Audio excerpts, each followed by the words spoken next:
ಎರಡನೇ ಸಂದಿನ ಪಾಳೆಯಲ್ಲಿ ಏನಾಗೈತ್ರಿಪ್ಪ? ನಮ್ಮ ಒಂದು ವಿಚಾರಧಾರೆಗಳನ್ನ ಹಾ ಮತಿಗೆ ನೆಲಕಿದಟ್ಟು ಹೌದೌದ್ರಿಪ್ಪ. ಇಲ್ಲಿ ವಿಷಯವನ್ನ ಕಲಾವಂತರು ಇಟ್ಟರು. ಏನಿಟ್ರಿಪ್ಪ? ದೇವರು ಹಾ ಹಾ ನಮ್ಮ ಒಳಗ ಅದಾನೋ ಏನೋ ದೇವರ ಒಳಗ ನಾವದೇವು ನಾವದೇವಿ.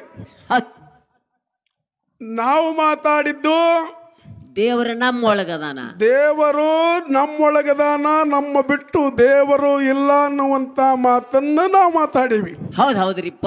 ಹೌದಲ್ಲ? ಹೌದ್ರಿ. ಮುಮುಕ್ಷದೊಳಗ 3 ಪ್ರಕಾರಗಳು ಬರ್ತಾವ. ಹೆಂಗ್ರಿಪ್ಪ?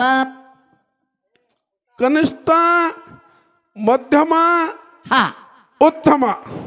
ಹಿಂಗಂದ್ರೆ ಏನ್ರಿಪ್ಪ? ಒಮ್ಮಲ್ಲ 10 ಸಲ ಹೇಳಿದರೆ ಕನಿಷ್ಠದವನಿಗೆ ತಿಳಿತದ. ಹೌದ್ರಿಪ್ಪ. 10 ಸಲ ಒಂದೇ ವಿಷಯವನ್ನ 10 ಸಲ ಹೇಳಿದಾಗ ಅವನಿಗೆ ಅವಾಗ ತಿಳಿತದ. ಯಾರಿಗೆ? ಕನಿಷ್ಠದವನಿಗೆ. ಮಧ್ಯಮದವನಿಗೆ ಒಂದು 5-6 ಸಲ ಹೇಳಿದ್ರೆ ಅವನಿಗೆ ತಿಳಿತದ. ಇನ್ನು ಉತ್ತಮ. ಉತ್ತಮ ಅಧಿಕಾರಿಗೆ ಸ್ತೋತ್ರಿಯ ಬ್ರಹ್ಮನಿಷ್ಠ ಗುರುವನ್ನ ಮಾಡಿಕೊಂಡು ಆತನ ಅನುಜ್ಞೆಯಲ್ಲಿ ಆಜ್ಞೆಯಲ್ಲಿ ಶ್ರದ್ಧೆಯನ್ನ ಇಟ್ಟು, ವಿಶ್ವಾಸವನ್ನ ಇಟ್ಟು, ನಂಬಿಕೆಯನ್ನಿಟ್ಟು ನೀನು ಕೆಲಸ ಮಾಡಿದಿ ಅಂದ್ರೆ ನಿನಗ ಆ ವಿಷಯ ತಿಳಿದು ಬಿಡುತ್ತದೆ. ದೇವರು ನಮ್ಮೊಳಗ ಅದಾನ. ನಮ್ಮ ಬಿಟ್ಟು ದೇವರಿಲ್ಲ. ಮಣ್ಣು ಬಿಟ್ಟು ಮಡಿಕೆ ಇಲ್ಲ, ನಿನ್ನ ಬಿಟ್ಟು ದೇವರಿಲ್ಲ. ಹೌದ್ರಿಪ್ಪ. ಮಣ್ಣ ಬಿಟ್ಟು ಮಡಿಕೆ ಇಲ್ಲ, ನಿನ್ನ ಬಿಟ್ಟು ದೇವರಲ್ಲ. ನಿನ್ನ ಒಳಗ ದೇವರದಾನ. ನೀನು ತಿಳ್ಕೋಬೇಕಾದ್ರೆ ಇಷ್ಟು ಬಂದೂರವಾಗಿ ಕೆಲಸ ಮಾಡ್ದಕ್ರ ನಿನ್ನ ಒಳಗಿನ ಪರಮಾತ್ಮನ ನೀನು ಅರಿಕೊಳ್ಳಕ್ಕೆ ಸಾಧ್ಯ ಆಗ್ತದೆ. ಇಲ್ಲಂದ್ರ ಸಾಧ್ಯನೇ ಆಗುದಿಲ್ಲ. ನಿನ್ನ ಒಳಗಿನ ದೇವರು ನಿನ್ನ ಬಿಟ್ಟು ದೇವರ ಹೊರಗ ಇಲ್ಲವೇ ಇಲ್ಲ. ಇಲ್ರಿ. ಒಮ್ಮ ಪಾರ್ವತಿ ಪರಮಾತ್ಮಗೆ ಕೇಳಿದಳಂತ, ಏನತ್ರಿಪ್ಪ? ಈ ಜಗತ್ತಿನೊಳಗೆ ಇಟ್ಟೆಲ್ಲ ಕ್ಷೇತ್ರ ಮಾಡಿ ಈ ಕ್ಷೇತ್ರಗಳನ್ನು ನೋಡಲಿಕ್ಕೆ ಕೋಟ್ಯಾನು ಕೋಟಿ ಜನ ಹೊಕ್ಕತ್ರಿಪ್ಪ. ನಾವು ಒಮ್ಮೆ ಹೋಗುನು ನಡಿ ಅಂದಳತ್ತಕಿ ಪಾರ್ವತ. ಅವಾಗ ಪರಮಾತ್ಮ ಹೇಳ್ದವ, ಏನತ್ರಿಪ್ಪ? ಏನ್ ಹೇಳ್ದ? ಅವರೆಲ್ಲ ಕನಿಷ್ಠ ಮತ್ತು ಮಧ್ಯಮದ ವಿಚಾರಗಳನ್ನ ಉಳ್ಳವರದಾರಂತ ಹೇಳಿ ಈ ಕ್ಷೇತ್ರಗಳ ತಿರುಗುತ್ತಾರೆ ವಿನಃ ಉತ್ತಮ ಅಧಿಕಾರಿಯಾದವನು ಆತ ಎಲ್ಲಿ ಹೋಗುವುದಿಲ್ಲ, ಎಲ್ಲಿ ಹೋಗಲಿಕ್ಕೂ ಬರುವುದಿಲ್ಲ.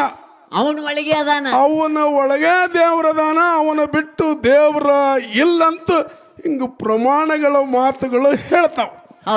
ಅದಕ್ಕೆ ದೇವರ ನಮ್ಮ ಬಿಟ್ಟು ಹೊರಗೆ ಇಲ್ಲವೇ ಇಲ್ಲ. ನಮ್ಮ ಒಳಗ ದೇವರದಾನ. ಯಾಕಂದ್ರೆ ಧ್ಯೇಯ ತೊಟ್ಟ ಮೇಲೆ, ಧ್ಯೇಯ ತೊಟ್ಟು ಅಂದ್ರೆ ಅವಕ್ಕೆ ದೇವರೆಲ್ಲಕ್ಕೆ ಬರುದಿಲ್ಲ. ನಾಮ ರೂಪಗಳಿಲ್ಲ, ಅಷ್ಟ ದಿಕ್ಕಗಳಿಲ್ಲ, ನಕ್ಷತ್ರಗಳಿಲ್ಲ, ಸೂರ್ಯ ಚಂದ್ರಾದಿಗಳು ಯಾರೂ ಇಲ್ಲವೇ ಇಲ್ಲ. ಇಲ್ರಿಪ್ಪ. ನೀನೇ ಸ್ವಯಂ ಪರಿಪೂರ್ಣವಾದಂತ ವಸ್ತು ಇದ್ದಿ, ಅದು ನಿನ್ನಲ್ಲಿ ಅದ. ನೀ ತಿಳ್ಕೊಂಡು ನೀ ಮುಕ್ತಾಗಿ ಹೋಗಿ, ತಿಳ್ಕೊಳ್ಳಿಲ್ಲ ಗದ್ದಲಕ್ಕೆ ಬೀಳ್ತಿ. ಮನುಷ್ಯನಿಗೆ ಸಹಜವಾಗಿ ವಿಚಾರ ಮಾಡಿ ನೀವು, ಹೆಂಗ್ರಿಪ್ಪ? ದುಃಖ ಯಾಕೆ ಯಾಕತ್ರಿಪ್ಪ? ಹೌದಲ್ಲ? ದುಃಖ ಯಾಕೆ ಹಾಕದ? ನೀನು ಒಂದು ಬಂಧನದೊಳಗೆ ಸಿಕ್ಕಿ ಬಿದ್ದಿದೆ ಅಂತ ಹೇಳಿ ನನಗೆ ದುಃಖ ಹಾಕದ. ಬಂಧನ ಯಾಕೆ ಆಗ್ತದೆ? ಭ್ರಮದಿಂದ ಹಾಕದ. ಬಂಧನ ಯಾಕೆ ಹಾಕದ? ಭ್ರಮದಿಂದ ಹಾಕದ. ಭ್ರಮ ಯಾಕೆ ಹಾಕದ? ಮನಸ್ಸಿನ ಸ್ಥಿರತೆ ಇಲ್ಲದ ಸಲುವಾಗಿ ಹಾಕದ. ಮನಸ್ಸಿನ ಸ್ಥಿರತೆ ಯಾಕಿರುದಿಲ್ಲ ಅಂದ್ರೆ ನಿನ್ನ ಸ್ವರೂಪದ ಜ್ಞಾನ ನಿನಗೆ ಇಲ್ಲದ ಬಟ್ಟಾಕ ನಿನ್ನ ಮನಸ್ಸೊಳಗೆ ಆಡ್ತದೆ. ನಿನ್ನ ಸ್ವರೂಪದ ಜ್ಞಾನ ನೀ ತಿಳ್ಕೊಂಡೆ ನೀನೇ ದೇವರು, ನಿನ್ನ ಬಿಟ್ಟು ದೇವರು ಇಲ್ಲ. ಇರಾಕ್ ಸಾಧ್ಯನೇ ಇಲ್ರಿಪ್ಪ. ಮುಗತಿದು ಫೈನಲ್ ಇದೆ. ನಿನ್ನ ಬಿಟ್ಟು ನಿನ್ನ ಸ್ವರೂಪ ಜ್ಞಾನ ನೀ ತಿಳ್ಕೊಂಡು ನಿನ್ನ ಬಿಟ್ಟು ದೇವರೇ ಇಲ್ಲ ಹೇಳ್ತಾರ ಮಹಾತ್ಮರು. ಏ ನಿರ್ದಡೇನು ನಿಜ ಬೋಧೆ ಒಂದಿಲ್ಲದಿದ್ದರೆ ಕಾನನದ ಬೆಳದಿಂಗಳಂತೆ ನಿಷ್ಫಲ ಇವುದು ಅಂತ ಹೇಳ್ತು. ಕಾಯದೊಳು ಮನ್ಮಥನ ಹೊಳೆಯುವ ರೂಪ ಬಾಯಳು ಎಲ್ಲರನ್ನೂ ಮರಳುಗೊಳಿಸುವ ಜಾಣ್ಣುಡಿ ಅಯವಾಗಿರ್ದು ತನ್ನರಿವು ತಾನರಿಯದಿದ್ದರೆ ಏ ನಿರ್ಧಡೇನು ನಿಜ ಬೋಧೆಯೊಂದಿಲ್ಲದಿದ್ದರೆ ನಿಷ್ಫಲ ಅಂತ ಹೇಳ್ತಾರೆ. ಚಂದ ಪ್ರತಾಪದಿಂದ ವೈರಿಗಳನ್ನು ಜಯಿಸಿ ಭೂಮಂಡಲವೆಲ್ಲ ಓರ್ವನೆ ಆಳುತ್ತಿದ್ದು ಪಿಂಡದೊಳಗಿದ್ದ ಜೀವಾತ್ಮನನ್ನರಿಯದಿದ್ದರೆ ರಂಡೆಗೆ ಒದಗಿದ ಯೌವನದಂತೆ ಏನಿರ್ತಾಳೇನು ನಿಜ ಬೋಧೆ ಒಂದಿಲ್ಲದಿದ್ದರೆ. ಅಣಿಮಾದಿ ಸಕಲ ವಿದ್ಯೆಗಳೊಡನೆ 4 ಲೋಕವನ್ನು ಪರಿಣಮಿಸಿ ಮನ ದಣಿವಂತೆ ಗುರು ಸಿದ್ಧನೊಡನೆ ಐಕ್ಯ ಹೊಂದದಿದ್ದರೆ ಹೆಣಕೆ ಮಾಡಿದ ಶೃಂಗಾರದಂತೆ ಏ ನಿರ್ಧಳೇನು ನಿಜ ಬೋಧೆ ಬಂದಿಲ್ಲದಿದ್ದರೆ ಅಂತ ಮಾತಾಡ್ತಾರೆ. ಮನುಷ್ಯನೇ ನೀನು ಏನು ಮಾಡಿದ್ರು ಸಹಿತ ನೀನು ಯಾರು, ಯಾಕೆ ಬಂದು, ನಿನ್ನ ಮೂಲ ಸ್ವರೂಪ ಏನು, ನಿನ್ನಲ್ಲಿದ್ದಂಥ ಪರಮಾತ್ಮ ಚೈತನ್ಯದ ಅರ್ಥನಿ ಮಾಡಿಕೊಂಡು ನಿನ್ನಲ್ಲೇ ದೇವ್ರದನ ಎಲ್ಲಿ ಹೊರಗೆ ದೇವ್ರ ಹುಡುಕಲಿಕ್ಕೆ ಹೋಗ್ಬೇಡ ಅನ್ನುವಂಥ ಮಾತುಗಳನ್ನು ನಾವು ಹೇಳಿ ಅದಕ್ಕೆ ದೇವ್ರ ನಮ್ಮ ಬಿಟ್ಟು ಹೊರಗೆ ಇಲ್ಲ. ನಮ್ಮ ಬಿಟ್ಟು ದೇವರ ಹೊರಗೆ ಹುಡುಕಿಡಬೇಕಾದ್ರೆ ಕನಿಷ್ಠ ಮತ್ತು ಮಧ್ಯಮ ಅಧಿಕಾರಿಗಳು ಅವರು ಹುಡುಕಾಡ್ಲಿಕ್ಕೆ ಹೋಗ್ತಾರ. ಉತ್ತಮ ಅಧಿಕಾರಿ ಹುಡುಕಾಡ್ಲಿಕ್ಕೆ ಸಾಧ್ಯನೇ ಇಲ್ಲ. ಅದು ಎಲ್ಲ ಏನು ಒಂದು ವೇಳೆ ಹೊರಗಿಂದು ನಾಶದ ಈ ಜಗತ್ತಿನೊಳಗೆ ಎಷ್ಟು ಕಾಣಿಸ್ತದ ಈ ದೇವರಗಳು ಏನದಾವ ಧ್ಯೇಯ ತೊಟ್ಟ ಬಂದದ್ದು ದೇವರಗಳೇ ಅಲ್ಲ. ಧ್ಯೇಯ ತೊಟ್ಟ ಬಂತಂದ್ರೆ ಅವು ದೇವರಲ್ಲಕ್ಕೆ ಬರುದಿಲ್ಲ. ಒಂದು ಮೂರ್ತಿ ಆಯ್ತಂದ್ರ ಅದಕ್ಕೆ ದೇವರಲ್ಲಕ್ಕೆ ಬರುದಿಲ್ಲ.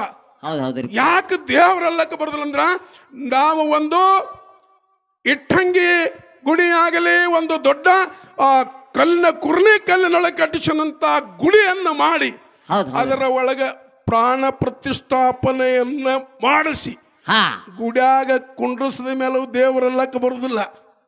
ಗುಡಿಯಾಗ ಕುಂಡ್ರಸದ ಮೇಲೂ ದೇವರಲ್ಲಕ್ಕೆ ಬರುದಿಲ್ಲ. ದೇವರ ಯಾಕೆಲ್ಲಕ್ಕೆ ಬರ್ತಂದ್ರ ಯಾರನ್ನ ದ್ವೇಷಿಸುವುದಿಲ್ಲ, ಯಾರಿಗೂ ಏನನ್ನು ಬೇಡುವುದಿಲ್ಲ. ಈ ಗುಡಿಯಾಗ ಮೂರ್ತಿ ಅದಾವ ಹೌದಲ್ಲ, ಅದರ ಮುಂದೆ ಬೇರೆ ಬೇರೆ ಮೂರ್ತಿ ಇಟ್ಟರೆ ದ್ವೇಷಿಸುದಿಲ್ಲ. ಅದು ದ್ವೇಷಿಸುವುದಿಲ್ಲ, ದ್ವೇಷಿಸಲಿಕ್ಕೆ ಬರುದಿಲ್ಲ. ಅದಕ್ಕೆ ಯಾರಿಗೂ ಯಾನು ಬೇಡುವುದಿಲ್ಲ. ಎಲ್ಲಿ ಹಾನ ದೇವರು ಎಲ್ಲಿ ಹಾನ ಬಲ್ಲಂತ ಮಾತ್ಮರ ಬಲ್ಲಿಹಾನ.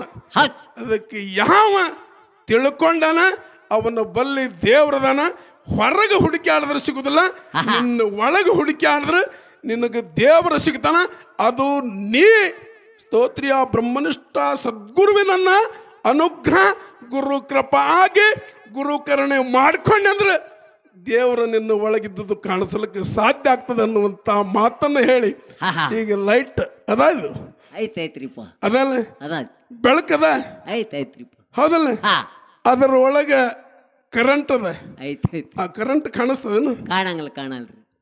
ಕರೆಂಟ್ ಕಾಣಿಸ್ತದೇನು? ಲೈಟು ಕಾಣಿಸ್ತದ, ಬೆಳಕು ಕಾಣಿಸ್ತದ, ಆದ್ರೆ ಕರೆಂಟ್ ಕಾಣಿಸ್ತದೇನು? ಕಾಣಿಸೋದಿಲ್ಲ. ಹಂಗ ನಿನ್ನೊಳಗಿದ್ದ ದೇವ್ರ ನಿನಗೆ ಕಾಣಿಸೋದಿಲ್ಲ. ನಿನಗೆ ಕಾಣಿಸಬೇಕಾದ್ರೆ ಅಟ್ಟ ಕೆಲಸ ಮಾಡ್ಬೇಕಾಗ್ತದೆ. ಆ ಕೆಲಸ ಮಾಡದಕ್ರ ನಿನಗ ಆ ದೇವರನ್ನ ನೀನೇ ದೇವರದ್ದಿ. ಬ್ರಹ್ಮ ನೀನಲ್ಲವೇನೋ, ಬ್ರಹ್ಮ ನೀನಲ್ಲವೇನೋ, ತಮ್ಮ ತಿಳಿ ಇದರ ಮರ್ಮ ಬ್ರಹ್ಮ ನೀನಲ್ಲವೇನೋ, ನೀನೇ ಬ್ರಹ್ಮ ಇದ್ದಿ. ಭ್ರಮ ಆಗಿ ದೇವರ ಅಲ್ಲದನ ಇಲ್ಲದನ ಅಂತೇಳಿ ಭ್ರಮ ಆಗಿ ಹೊಂಟಿ ವಿನಃ ನಿನ್ನ ಬಿಟ್ಟು ದೇವ್ರೇ ಇಲ್ಲವೇ ಅನ್ನುವಂತ ಮಾತನ್ನು ಹೇಳ್ತಾರ. ನಿಜ ಗುಣರು ಒಂದು ಕಡೆ ಮಾತು ಹೇಳ್ತಾರ, ಪೂಜಿಸಲು ಯೋಗ್ಯವೇ ಈ ಜಡಮೂರ್ತಿಗಳು. ಇದಕ್ಕೆ ಉತ್ತರ ಕೊಡ್ರಿ ನೀವು.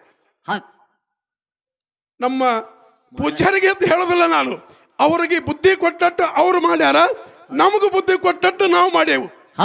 ನಾವು ಮಾತಾಡ್ತೀವಿ.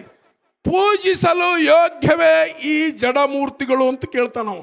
ಹೌದ್ರಿಪ್ಪ. ಅದಕ್ಕ ನೀ ಪೂಜೆ ಪುನಸ್ಕಾರ ನೇಮ ಹೋಮ ಹವನಾದಿಗಳು ನಿನ್ನ ಅಜ್ಞಾನದಿಂದ ನೀನು ಮಾಡಿಕೊಂಡ ಕೆಲಸದ ವಿನಃ ಅದರಿಂದ ಯಾವುದೂ ಅದರ ಹಿಂದೆ ಇಲ್ಲ ಅನ್ನುವಂತ ಮಾತನ್ನು ಹೇಳಿ ಬಹಳ ಮಾತಾಡಲಾರದೆ ದೇವರ ಒಳಗೆ ನೀವು ಅದಿರಿ ಅಂತ ಹೇಳ್ತಾರ ಅವ್ರ ಮಹಾರಾಜ್. ದೇವ್ರ ಒಳಗೆ ನೀವ ನಾವೇನ್ ಹೇಳಿದ್ವು, ನಮ್ಮ ಒಳಗೆ ದೇವ್ರದ ಅಂತ ಹೇಳಿದ್ವು. ಅವರು ದೇವ್ರ ಒಳಗೆ ಅವ್ರದಾರ ಅಂತ ಹೇಳ್ತಾರ. ಆದ್ರ ಉಡುಪಿ ಮತ್ತೊಂದು ಕೆಲವೊಂದು ಉದಾಹರಣೆಗಳು ಕೊಟ್ಟರು. ಆ ಉದಾಹರಣೆಗಳು ಅವ್ರು ಹೇಳ್ಯಾರ. ನಮ್ಮ ಮತಿಗೆ ನೆಲಕಿದಟ್ಟು, ನಮ್ಮ ಬುದ್ಧಿಗೆ ತಿಳಿದಟ್ಟು ನಾವು ಮಾತಾಡೀವಿ. ಜಗತ್ತು ವಿಶಾಲದ. ಈ ಜಗತ್ತದೊಳಗೆ ಯಾರ್ಯಾರಿಗೆ ಎಟ್ಟೆಟ್ಟು ಏನೇನು ಕಂಡಾದ ಏನೇನು ಮಾಡ್ಯಾದ ಅನ್ನೋದು ಮಾತಾಡ್ತಾರ ವಿನಃ ಇದನ್ನೇ ಫೈನಲ್, ಇದನ್ನ ಹೈಕೋರ್ಟ್ ಅಂತ ಹೇಳಕ್ ಬರೋದಿಲ್ಲ. ಇಲ್ಲಿ ದೇವರು ಒಳಗದನಂದ್ರೆ ಶಾಸ್ತ್ರ ಬಿಡಿಸ್ಬೇಕಾಗ್ತದೆ. 2 2 × 2 = 4. 2 × 2 ಉತ್ತರ 4. ಇದು ದೇವರ ನಿನ್ನೊಳಗಿದ್ದಾನ ಅಂತ ಹೇಳಿ ಶಾಸ್ತ್ರ ಸಿದ್ಧಾಂತ ಹೇಳ್ತದ. ಇದರ ಬಿಟ್ಟು ಹಾದಿದ್ರೆ 2 × 2 ಅಂದ್ರೆ 6 ಆಗಬಹುದು, 5 ಆಗಬಹುದು, 10 ಆಗಬಹುದು. ಆ ಉತ್ತರ ಸಿದ್ಧಾಂತದ ಉತ್ತರ ಅದು ಸರಿ ಆಗುದಿಲ್ಲ. ಉತ್ತರ ಸಿಗಬೇಕಾದ್ರೆ ನೀನು ಶಾಸ್ತ್ರವನ್ನ ಸಮ್ಮತವಾಗಿ ಮಾಡಿಕೊಂಡಂದ್ರೆ ನಿನ್ನ ಬಿಟ್ಟು ಹೊರಗೆ ಎಲ್ಲಿ ಇಲ್ಲ ಅನ್ನುವಂತ ಮಾತನ್ನ ಹೇಳಿ ದೇವರ ಒಳಗೆ ನೀವ ಇದ್ರಿ ಅಂದ್ರೆ ಗುರುಗಳ. ಮತ್ ಹೊರಗಿನ ದೇವ್ರ ಯಾಕೆ ಹುಡುಕಾಡ್ತೀರಿ? ಹೊರಗಿನ ದೇವ್ರು ಹುಡುಕಾಡೋದಂಗೆ ಹೇಳಿನಲ್ಲ ನಿನಗೆ. ಭ್ರಮದಿಂದ ನಾವು ಹುಡುಕಾಡ್ತೇವೆ. ದೇವ್ರ ಒಳಗ ನೀವ ಅದ್ರಿ. ಮತ್ ಉಡುಪಿ ಕೃಷ್ಣ ಎಲ್ಲಕ್ಕೂ ನಿಮ್ಮತ್ತಿಲ್ಲದ ದೇವ್ರೊಳಗ ನೀವ್ ಅದಿರಿ. ಇರ್ಲಿ ಅವರಿಗೆ ಅವ್ರು ಹೇಳ್ಯಾರ ಪೂಜ್ಯರು. ಯಾಕಂದ್ರ ಅವರಟ್ಟು ಅಭ್ಯಾಸದವ್ರು ನಾವಲ್ಲ. ಇಲ್ಲಿ ಇನ್ನೊಂದು ಮಾತು ಹೇಳ್ಬೇಕಾದ್ರ, ನಾವು ಪ್ರಾಪಂಚಿಕ ಜೀವನದಲ್ಲಿ ನಡ್ಕೊಂಡು ಬಂದವರು ನಾವು. ಅವರು ಪಾರಮಾರ್ಥದ ದಿವ್ಯ ಸಾನ್ನಿಧ್ಯದಲ್ಲಿ ಅವ್ರು ಹೆಜ್ಜೆ ಇಟ್ಟವರು. ಆಮೇಲೆ ಇನ್ನೊಂದು ಡೊಳ್ಳಿನ ಹಾಡಿಕೆ ಹಾಡವರು ನಿಜವಾದ ಸ್ಥಿತಿ ಏನದಂದ್ರ, ಸುಮ್ಮನ ನಾವು ವಾದ ಮಾಡ್ತೇವಿ, ನನ್ನನ್ನು ಒಳಗೊಂಡು ವಾದ ಮಾಡ್ತೀವಿ. ಆದರೂ ಸಮಗ್ರವಾಗಿ ಆ ಶಾಸ್ತ್ರವನ್ನ ಅರ್ಥಕೊಂಡು ಶಾಸ್ತ್ರವನ್ನ ಅಭ್ಯಾಸ ಮಾಡಿ ಯಾರು ಈ ಡೊಳ್ಳಿನ ಹಾಡಿಕೆಯವರು ನನ್ನ ದೃಷ್ಟಿಕೋನದೊಳಗೆ ಮಾತಾಡವರು ಬಹುತೇಕ ಪಾರಮಾರ್ಥದ ಒಂದು ಅಡಿಯಲ್ಲೇ ದುಡ್ಕೊಂಡು ಇದಕ್ಕೆ ಫೈನಲ್ ಮಾಡಿದವರು ಭಾಳ ಡೊಳ್ಳಿನ ಹಾಡಿಕೆ ಒಳಗಿರೋದಿಲ್ಲ. ಈ ಡೊಳ್ಳಿನ ಹಾಡಿಕೆ ಏನಂದ್ರೆ ಸಮಗ್ರವಾದಂಥ ಚಾರಿತ್ರ್ಯಗಳನ್ನು ಬರುವುದರಿಂದ ಇದರಲ್ಲಿ ಒಂದು ದೊಡ್ಡ ಸಮ್ಮಿಲನ ಮಾಡಿ ಈ ಸೇವಾ ಮಾಡ್ಕೋತು ಹೊಂಟೇವಿ ವಿನಃ ಇದಕ್ಕೆ ನಿಜವಾದಂಥ ಅಭ್ಯಾಸ ಮಾಡಿ ನಾವು ಏನಷ್ಟು ಹೋದವರ ಅಲ್ಲ ಅನ್ನುವಂಥ ಮಾತನ್ನು ಹೇಳಿ ಅದಕ್ಕೆ ದೇವರು ನಮ್ಮೊಳಗದಾನ. ಅದಕ್ಕೆ ನಮಗೆ ತಿಳಿಲಾರ ಬಟ್ಟಕ್ಕೆ ನಾವು ಹೊರಗೆ ದೇವರನ್ನು ಹುಡುಕಾಡ್ಕೊತು ಹೊಂಟೇವಿ. ಹೌದಲ್ಲ, ಹೊಂಟೇವಿ ಅನ್ನುವಂತ ಮಾತನ್ನ ಹೇಳಿ ಇನ್ನು ಮುಂದೆ ಹೆಚ್ಚಿಗೆ ಮಾತುಗಳು ಬೆಳೆಸಲಾರದೆ ಒಂದು ಸತ್ಯ ಸುಂದರವಾದಂತ ಚಾಲನ್ನ ಹಾಡಿ ಮತ್ತು ಮಹಾರಾಜರಿಗೆ ಪಾಳಿ ಕೊಡ್ತೀವಿ. ಆಮೇಲೆ ಮತ್ತೆ ಮುಂದೆ ಮಹಾರಾಜರು ತಮಗೆ ಭಗವಂತ ಏನೇನು ಬುದ್ಧಿ ಕೊಟ್ಟನ ಅವ್ರು ಮಾತಾಡ್ತಾರೆ, ನಮಗೂ ನೆಲಕಿದಟ್ಟು ನಾವು ಮಾತಾಡೋಣ ಅಂತ ಹೇಳಿ